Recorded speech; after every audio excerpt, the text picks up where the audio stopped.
Hello, I'm here with Ivan Salter from Royal London, and Ivan yesterday gave an amazing talk around the psychology gap in computer security at the present time. So, Ivan, what's brought you to here? What was your first signs of using a computer? Why are you now here in Edinburgh?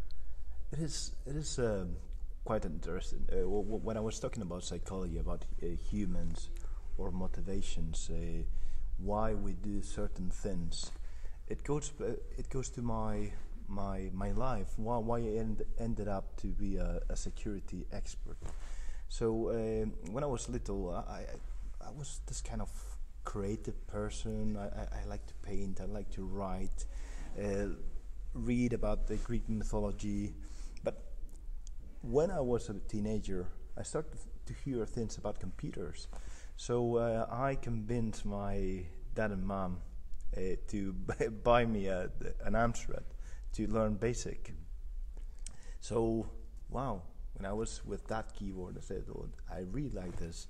And I started to build my computers, my first PC with Intel chips. So it was something that I realized that I had some skills on that. So when I had to choose my university degree, I thought, why not do something about computer science? But also, when I studied computer science and machine learning, artificial intelligence models, I realized that there was a connection with the there is a technical part in me and a more social sciences, humanistic part from me. So it connected somehow with psychology, with cognitive psychology. So is when I decided also to study psychology. But my first, one of my first jobs in Spain was as an information security consultant, helping companies to be compliant with the Data Protection Act. And is when I met this guy, a friend of mine. He was a hacker. Well, we can call it a grey hat. And we conducted pen testing and ethical hacking to big companies. So is where I realized that it was not only about artificial intelligence, but there was a kind of overlap between the human part, the brain psychology, forensics, understand the mind of the attacker, which was psychology and security altogether, a kind of marriage, a marriage in my mind. So that's why I thought, well, this is the path I have to follow. Yeah. So how can psychology bridge the cybersecurity gap? Yeah, that's a very good question. So it was my presentation. It was precisely talking about that. I have found out that humans, us individuals, not only security expert or geeks, as yesterday we talked about geeks, we have kind of disconnection in a different spheres, or personal sphere, or a private life sphere, or social network sphere, and or work sphere. If we are employees, we don't have the same perception of what privacy is, what confidentiality, what is integrity, what is availability. So unless we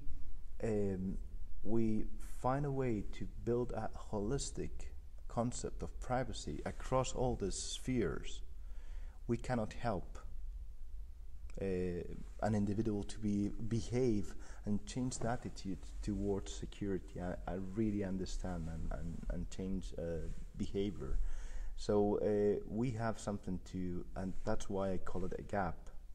And to understand, and we talk about human factor, human error, the intruder, but in reality, I don't know why we're still not talking about how we take decisions, how our brain see or assess a vulnerability, a threat, and what is behind our actions. So you can see nowadays how people do many stupid things in Facebook or in social media that has nothing to do with his or her concept of privacy. It's something very, very alarming. You know? It's like if we have different personas, different personalities, like our mind or brain split, and our brain has evolved all the centuries to be a complex machine, but to help us to deal with different threats. And if we charge our brain with different personalities, it's like having some kind of schizophrenia. so that's why we need to connect all the spheres in one. Yeah, and obviously with GDPR we've got more of a focus on anonymization, citizen rights and so on, and it's almost an impossible task to make sure that you improve the security, especially in financial systems, but still respect the rights to privacy of individuals. How do you think that we could modify our approaches to the design of our systems to really address the concerns around privacy? So you can see, and something yesterday in your presentation about the Brave New World, you see that technology advances. The pace of technology is so fast that it is quite impossible to predict what is going to be next. So I would say, rather than worry about how technology is going to be, I would go again to us understanding, given the proper education, what is information, what really means information, what really means privacy. So if we have this concept right, whatever technology comes to us, we will be able to understand and how to handle data. So it is not about Facebook, let's say Snapchat. These applications, they have benefits we know about. It connects people around the world, but we are not able to handle that application properly, because at the same time we are exposing religious views, political views. That is why that is because there is a gap of understanding, and we are using all that benefits. And let's say you talk about GDPR. We are customers. We know our rights. If something goes wrong with our insurance, we know where to call, send an email to the ICO, make a subject access request. But what happens when we are in front of sitting or computer, writing in Facebook? We missed that point, and suddenly we think, oh, we are the false sense of impunity, this false sense of anonymity. We are surrounded by our friends. We own that. We own our data because we have a login and password. So it's my account. So we own our data. No. We don't own that data, and we are exposing a lot of things when companies are investing millions in protecting that data. So that's why I think it is all about education and know where we have to stop. So we're struggling in academia just now to really cover all the bases in cybersecurity to make sure that industry understands what the output of our programs were. So let's say that I got you to design your wonderful cybersecurity course, and I limited you to 5 topics. Which of the 5 topics would you select? So if we think about detection, prevention, and how to isolate an incident and analyze it, well, it comes to my mind network security, because it gives you the tools to identify some malicious traffic and analyze it. Also, I would say a module around pen testing and all the tools. There is this some distributions there like Kali Linux. I'm not going to make any marketing, but with all the tools to understand how to assess vulnerabilities, do some pen testing. So that would be another module.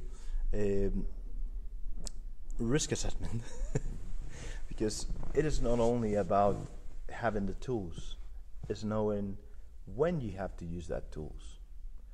If I start a new job as a security analyst, a security expert, I'm not going to tell my line manager we need this tool because I use it in my other job and it's great. You have to understand the context. You need to understand what is the real risk of that company. Well, what is the threat landscape? Unless you don't understand that, so you can take the wrong decisions as an IT, like head of IT security. Well, I have this big budget here. Let's buy all these controls and nice software, when perhaps you don't need it. So risk assessment is very important. Because it has also, as I said, is connected with psychology. It has a very subjective part of it.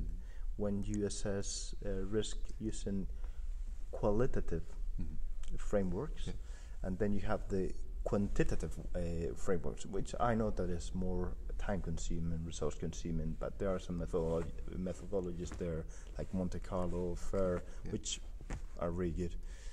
And number 4? Number 4, cloud. Cloud, yeah. Yeah, the cloud, because it is. Let's accept that we are embracing the cloud. We know the benefits, the scalability, how we can change easily. If there is an outage, you can have more platform as a service, infrastructure as a service, solutions as a service. It is. Well, we all tending to. We are all moving to the cloud, but it brings a lot of benefits, but also opens a new. There is a new landscape, a threat landscape there, and we have to understand not only at a technical level, but also a contractual level, because vendors, they normally wash their hands and say, "Well, we are giving you a service, but if something happens, it's your fault." So that is very important.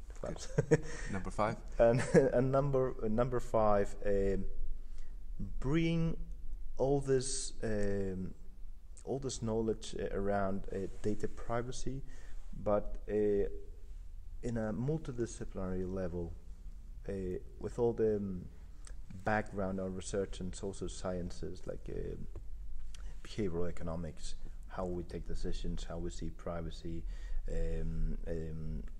the legal people, experts in data protection with a legal background, and also psychology, all these new researchers. So in that module, I don't know how to call it, but it's the human, the social understanding of privacy and security. So it's well known that there exists a big gap between the more business-focused executives and the more technically focused. They're not using the same language to identify risk. So a more technology-focused person might be talking about access control lists and authorization and so on, but when it comes down to it, a finance officer is more interested in the cost and profit and achieving the objectives of a company. So how do you think we could bridge that gap? Do we need more technical people on the board? Do we need less technical people? Do the technical people need to be articulating things better? How would you address that problem? Well, first I would say information security should be a business goal. Sometimes it's treated as another thing, but it's just a business goal, because we live in an age of information. Information is the blood of any business. We talk about business processes like customer-facing department, HR department, marketing department, but all of them, they use the same blood, that is information. So we cannot reach that goals without understanding that information, it is another goal that the board and the executives should understand as that.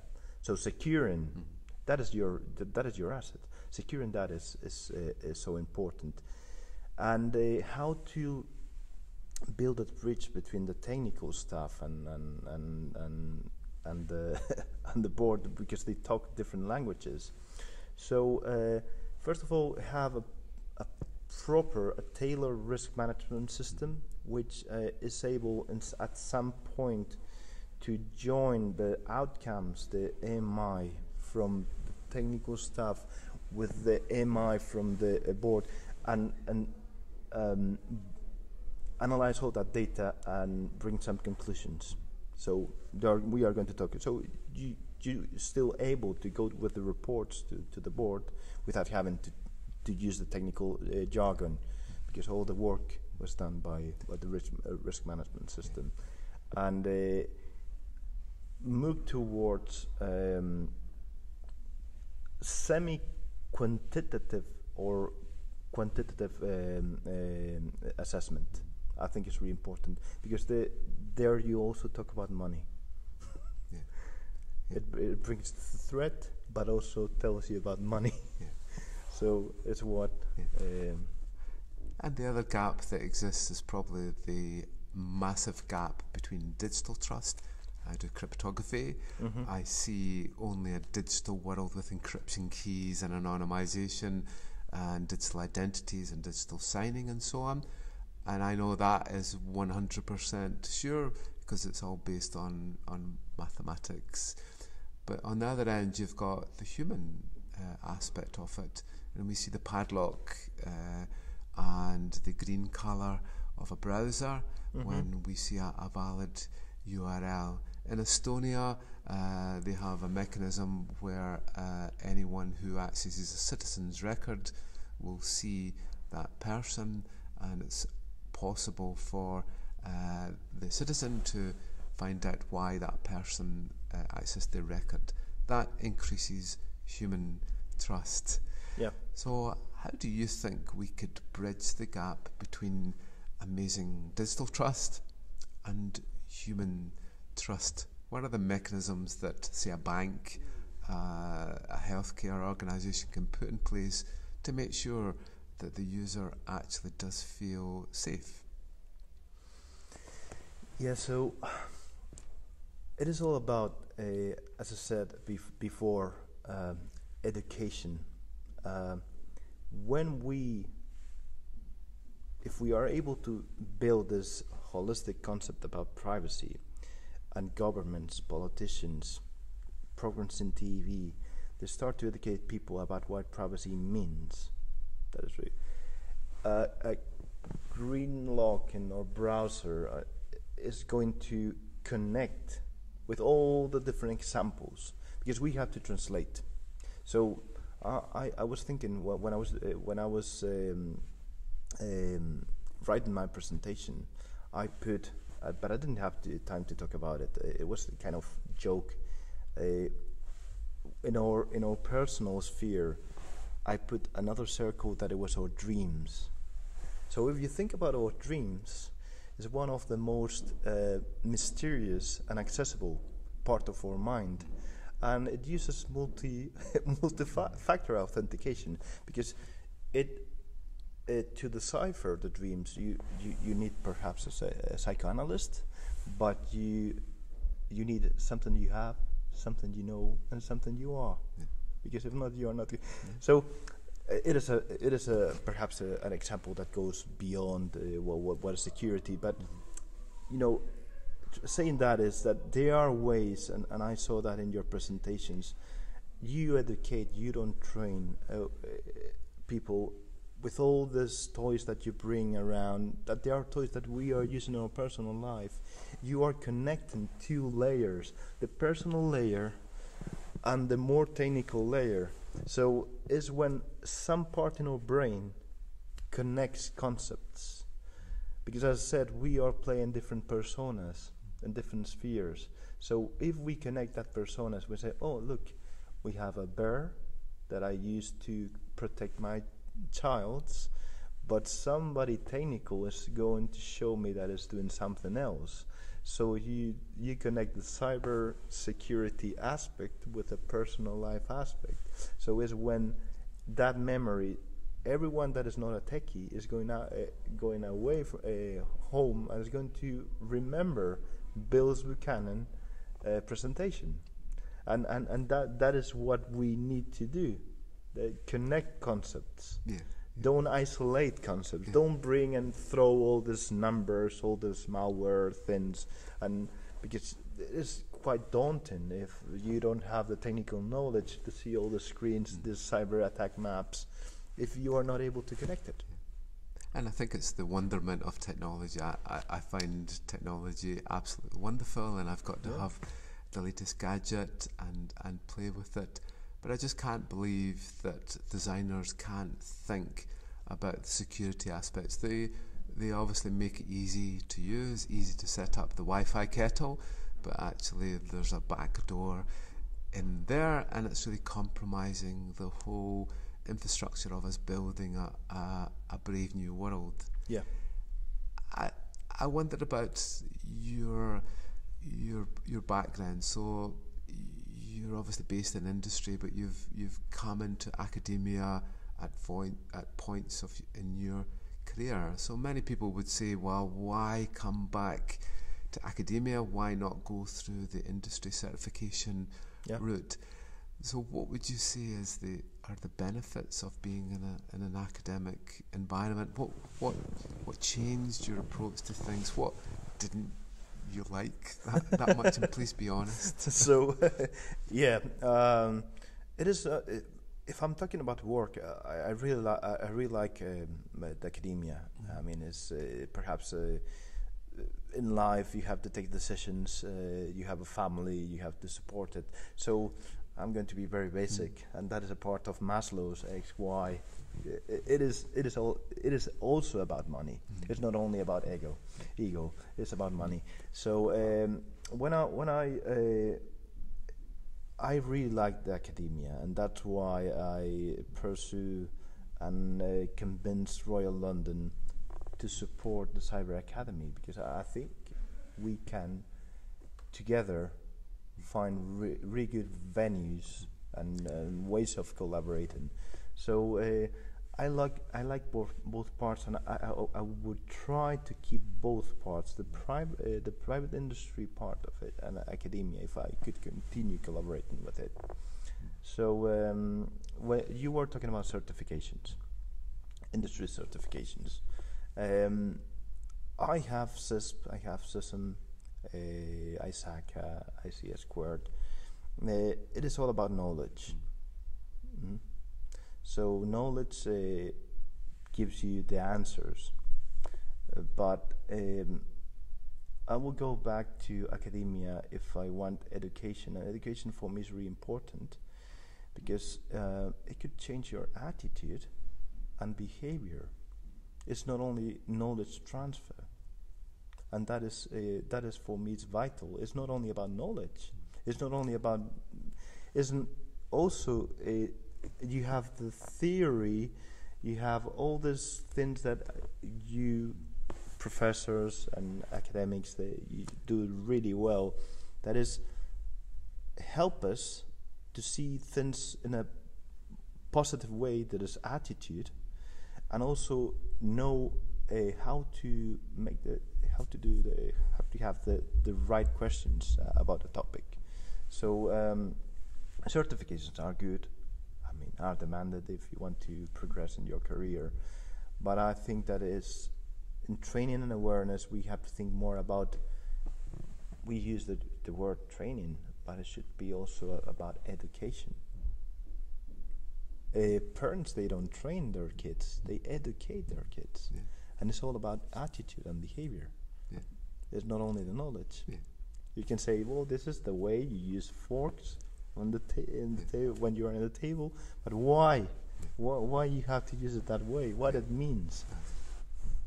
And you talked about your Amstrad computer. I remember Amstrad computers very well, and the keyboards and so on. And I had a ZX81 and a Spectrum, and I think you fell in love with computing then? You rushed out and bought the computer magazine and typed in the basic code and so on? Yeah, well, Amstrad came with this big manual with the basics of basic, fundamentals of basic. Yeah.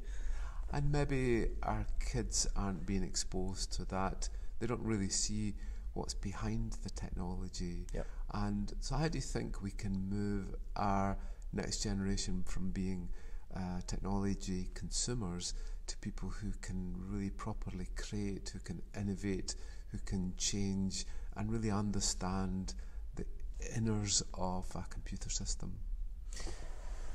So very important is to keep our humanity. And when I'm going to see, I'm going to explain it. My concern, and I love technology, and I embrace technology. If you think about all our life as humans, or evolution, this brain took centuries to work as it's working right now.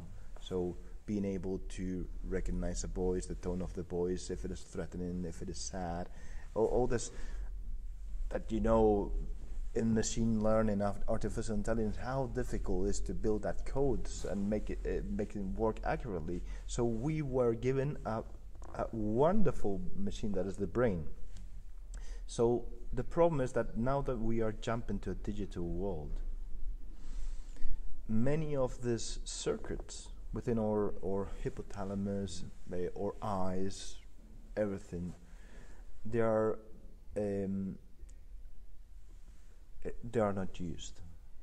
So you are in front of a computer, you are using your eyes, but you don't see, you're not trying to perceive the tone of a person, the non-verbal language. You miss many.